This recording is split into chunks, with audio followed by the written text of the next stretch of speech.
Bonjour, bienvenue dans cet épisode de Questionner la sage-femme. Aujourd'hui, je réponds à une question qui est plutôt tournée sur la pathologie, mais donc du coup plutôt sur notre sens clinique et les éléments qui nous permettent de détecter une complication qui est quand même assez importante, qui peut arriver assez fréquemment. Je vais vous parler de la prééclampsie. On m'a demandé qu'est-ce qu'une prééclampsie, quels sont les signes à surveiller et quand s'inquiéter.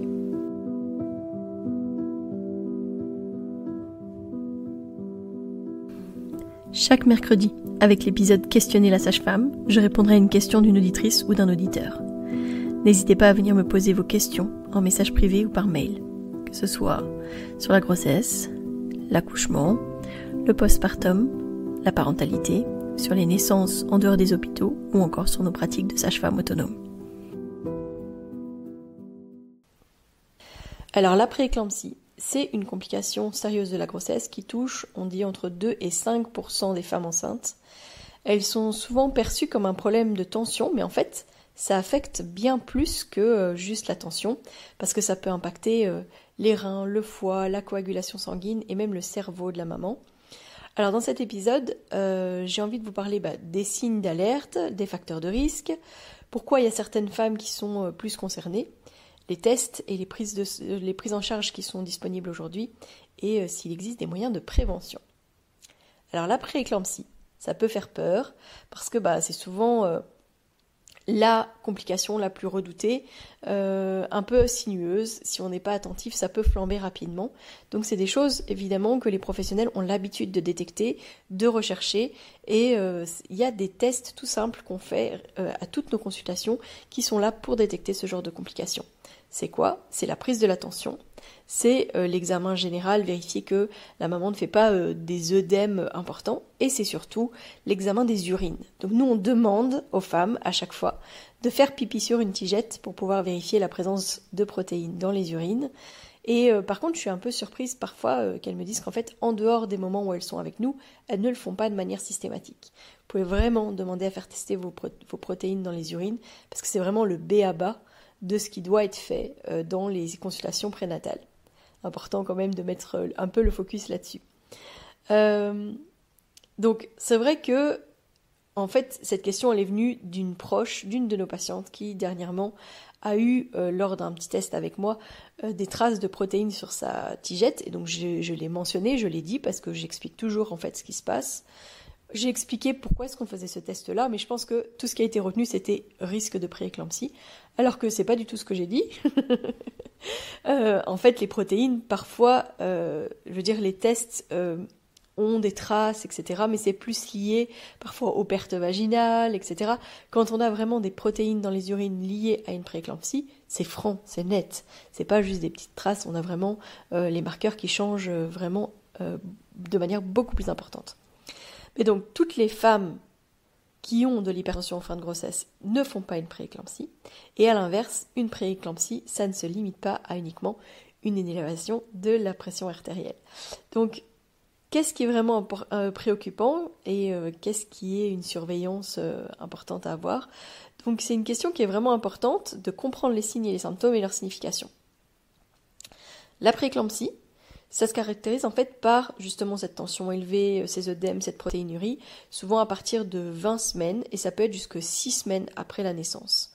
Il y a le signe le plus important, c'est justement la présence des protéines dans les urines et la tension, sont les deux symptômes qui sont associés.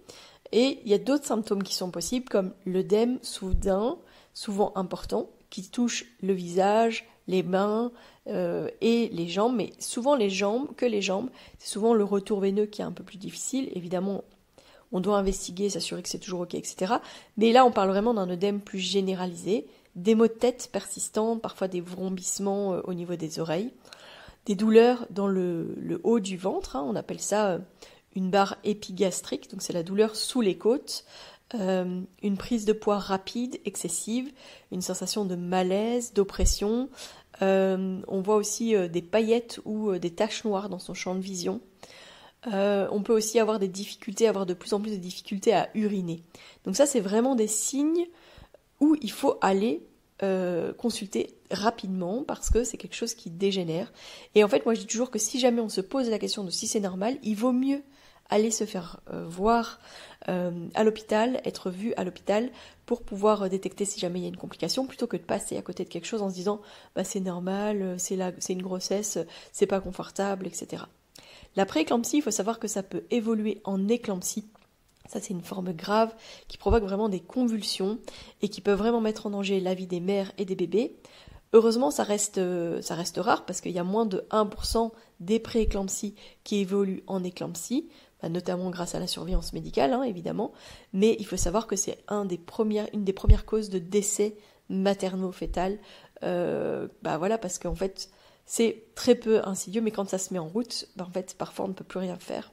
Parce que comme je vous disais, ça peut jouer sur la circulation sanguine, pas sur la circulation sanguine, mais sur la coagulation au niveau sanguin. Et on peut avoir vraiment des femmes qui se mettent à saigner abondamment, mais en fait, de tout leur corps, en fait, elles ne coagulent plus. Et là, ça devient vraiment très très compliqué de récupérer.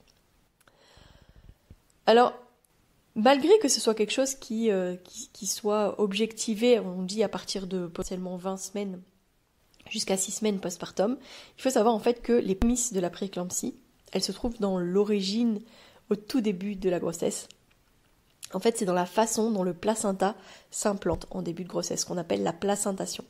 Normalement, les artères utérines, elles se modifient pour permettre vraiment le flux sanguin optimal vers le placenta, et la manière dont le placenta va s'insérer et récupérer l'oxygène, etc., c'est ça qui va aussi jouer énormément. Donc quand on a une placentation qui n'est pas optimale, il y a plus de risques de développer une prééclampsie.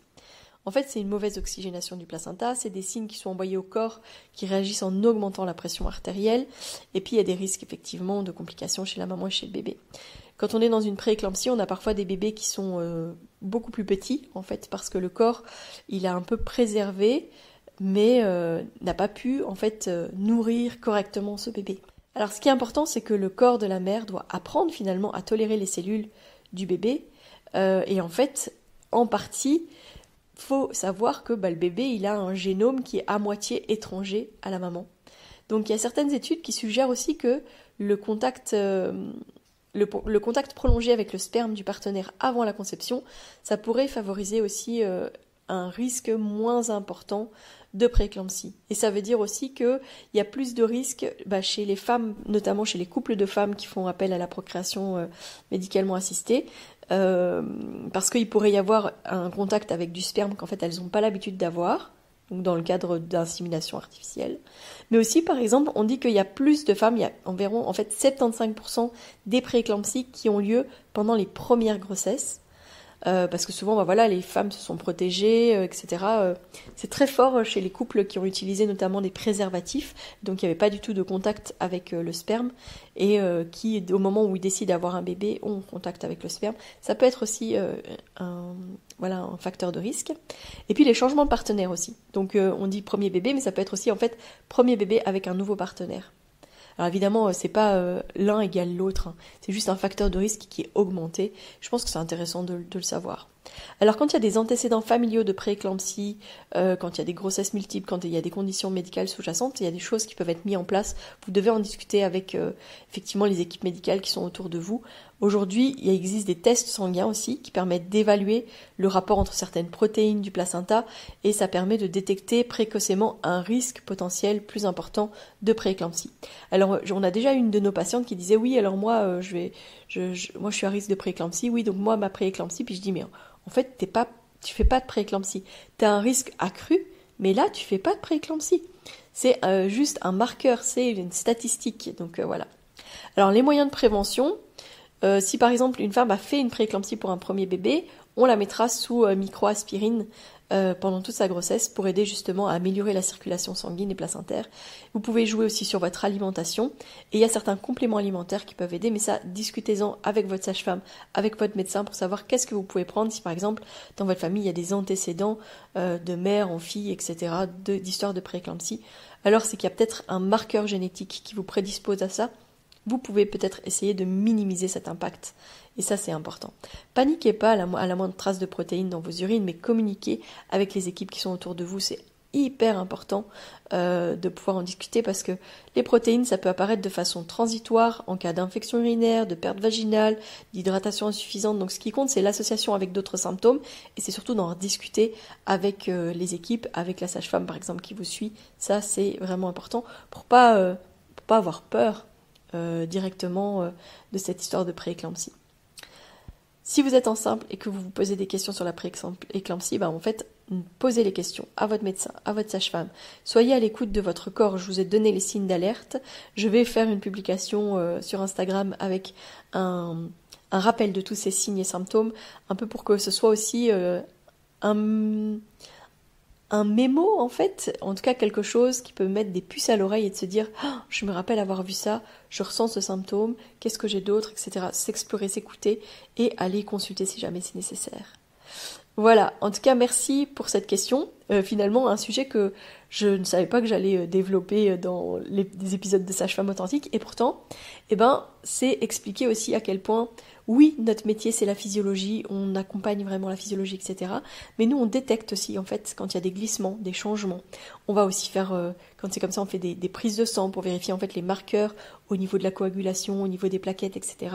Pour s'assurer en fait qu'on n'est pas en train de filer trop vite et qu'on va avoir besoin de sortir ce bébé en urgence. Parce qu'il faut savoir que pour arrêter cette hypertension, cette prééclampsie, le seul traitement qu'il y a, c'est d'arrêter la grossesse, c'est de retirer ce placenta.